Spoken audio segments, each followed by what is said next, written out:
Baru-baru ini viral sebuah video seorang SPG rokok menawarkan dagangan ke jamaah pengajian.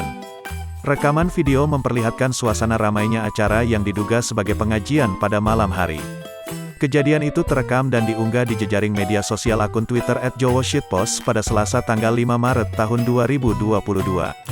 Tampak SPG tersebut tanpa canggung menawarkan rokok yang dibawanya kepada jamaah pengajian.